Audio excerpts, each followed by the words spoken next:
নমস্কার বন্ধুরা, কেমন আছো সবাই? আশা করছি সবাই খুব ভালো আছো আর আমরাও ভালো আছি। রিমি সুজিত কাপল ব্লগের আরও একটি নতুন ভিডিওতে তোমাদের সবাইকে অনেক অনেক স্বাগত জানিয়ে আজকের ভিডিওটি স্টার্ট করছি। আর ভিডিও শুরুর প্রথমে দেখো পূব আকাশে সূর্য সবে উঠছে।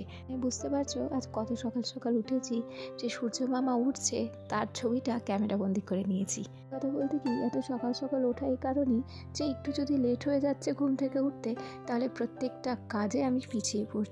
সেই জন্য আজকে শীত ঠান্ডা এইসবের তোয়াক্কা না করে লেপ কম্বল ঝাড়া দিয়ে উঠেই পড়লাম সকাল সকাল। আর উঠে বিভিন্ন রকম কাজ করা হয়েছে, ঘরটার ঝাড় দিয়েছি, তারপর ওদিকে চালটা ভিজিয়ে রেখেছি। গতকাল তো সবজি রাত্রেই কেটে রেখেছিলাম, সেগুলোর ভিডিও করেছিলাম জানো তো। আর আমার ফোনে একটু প্রবলেমের জন্য সেই ভিডিওগুলো না অন্যরকম হয়ে গেছে, তাই সেগুলো আর এখানে যোগ করিনি। এবার চলে এলাম একটু এই ঘরটাতে, এদিকে গ্যাসটা মুছে নিচ্ছি। কি গতকাল রাত্রে আর সময় পাইনি গ্যাস মোছার জন্য। গতকাল ঘুমোতে ঘুমোতে রাত 12টা বেজেছিল। সারাদিন কাজকর্মের পর ইচ্ছে হলো না যে গ্যাসটা মুছে ধুই।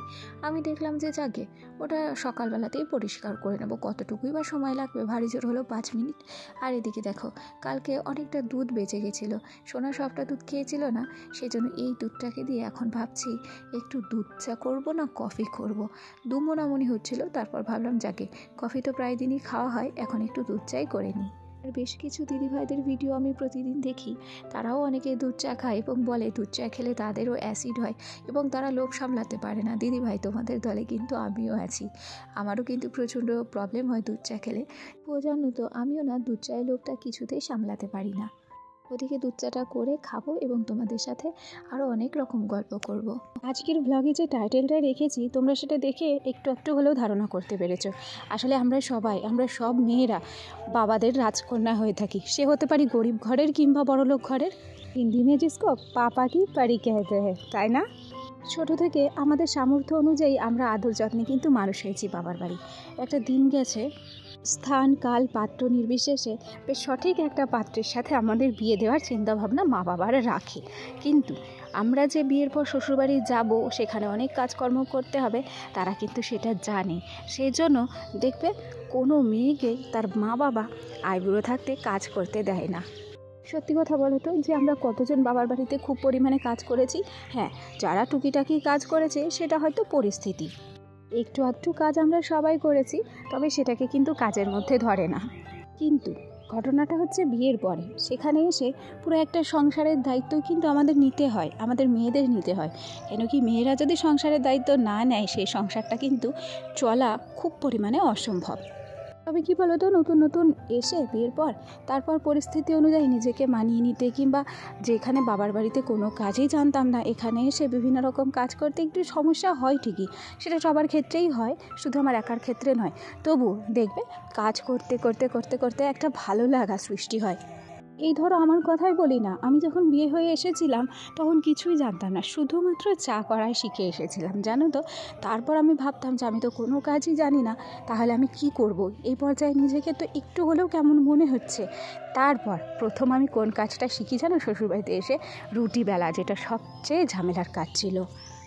তবে যত সময় গেছে একটা একটা করে কিন্তু কাজ শিখেছি, আর একটা একটা করে কাজ শিখতে শিখতে আজকে আমি কিন্তু সব কাজেই দক্ষ বলতে পারো। সত্যি কথা বলতে কি, কিছু কিছু খারাপ সময় আমাকে কিন্তু সব কাজে দক্ষ করে তুলেছে, কিছু কিছু পরিস্থিতি আমাকে শক্ত করে তুলেছে, মনোবল জুগিয়েছে যে না না পারলেও আমাকে কিন্তু করতেই হবে। তবে বর্তমান পরিস্থিতিতে আমার সংসারের সমস্ত কাজ আমি কিন্তু একা হাতে সামলাই। সেখানে সকাল থেকে আমার কাজ শুরু হয় মোটামুটি 5:30 পৌনে 6টা থেকে, আর কাজ কিন্তু শেষ হয় রাত 11টায়। তার মাঝে মাঝে কত দিদিভাইদের ভিডিও দেখা, কত দিদিভাইকে সাপোর্ট করা। তাই বলে যে সবসময় কাজ করি বলেই এই নয় যে দিদিভাইদের ভিডিও ফুল ওয়াচ করি না। প্রত্যেকটা দিদিভাইয়ের ভিডিও ফুল ওয়াচ করা, ছেলের যত্ন, স্বামীর যত্ন, রান্না বান্না সমস্তটাই আমি নিজে হাতে করে নিই। আর এই সমস্ত কাজগুলো এখন কিন্তু আমার অভ্যাস হয়ে গেছে। কি বলো তো, কষ্ট হয় ঠিকই, তবে কষ্টটা না সহ্য হয়ে গেছে। সুতরাং বন্ধুরা, কোনো কিছুকেই ভয় পেলে চলবে না, আর কাজকে ভয় পেলে তো একদমই চলবে না। একদম নতুন উদ্যমে সাহসের সাথে কাজকে আপন করে নিতে হবে, তবেই তো ভয়কে জয় করতে শিখবে তোমরা, তাই না? আগে বাবা জ্ঞানের কথা অনেক বলেছি, আমি জানি না আমার এই কথাগুলো তোমাদের কেমন লাগলো। তবে আমার এই ভিডিওটি যদি তোমাদের ভালো লেগে থাকে অবশ্যই কিন্তু একটা লাইক করে দিও, একটা কমেন্ট করো। কেন কি বলো তো, তোমাদের একটা মিষ্টি লাইক এবং একটা মিষ্টি কমেন্ট আমাকে কিন্তু আরও নতুন নতুন বন্ধুদের সামনে পৌঁছতে সাহায্য করবে। আর আমার এই নতুন চলার পথে তোমাদের সহযোগিতা, তোমাদের সাহায্য কিন্তু একান্ত কাম্য। যাই হোক, এদিকে দেখো আমার ছেলেটা এখনও পর্যন্ত গ্যাস কিন্তু টেনেই যাচ্ছে। তবে কি বলো তো, আগে যতটা খারাপ ছিল তার থেকে অনেকটা ভালো আছে। ওদিকে তোমাদের সাথে গল্প করতে করতে আমার কত কাজ হয়ে গেছে। সকালে জলখাবারে আজকে একটু সবজি পাস্তা বানিয়েছিলাম, তারপর একটু কাবলি ছোলা তরকারি করেছিলাম, ওদিকে আলু দিয়ে গাজর দিয়ে মটরশুঁটি দিয়ে ভাজা করেছিলাম, আর লাল শাক ভাজা করেছিলাম। সেটা তো অন্য গল্প করছিলাম বলে বলতে খেয়াল নেই। আর এই যে শাকগুলো দেখছো, এটা ধনেপাতা এবং বোতো শাক। ওটা কি বলো তো, আমাদের এখানে তো নেটওয়ার্কের প্রবলেম, সেজন্য আমাকে ভিডিও ডাউনলোড করতে ওই দূরে আমার দেওরের বাড়ি যেতে হয়। তাদের বাড়ি গেছিলাম এবং আমার কাকি শাশুড়ি শাকগুলো মাঠে থেকে তুলে নিয়ে এসেছিল, সেগুলোই তোমাদের সঙ্গে শেয়ার করলাম। যাই হোক, কথায় কথায় দুপুর গড়িয়ে না সকাল গড়িয়ে দুপুর, দুপুর গড়িয়ে এখন বিকেল। আর বিকেল মানেই তো সোনার জন্য দুধ গরম করতে হয়।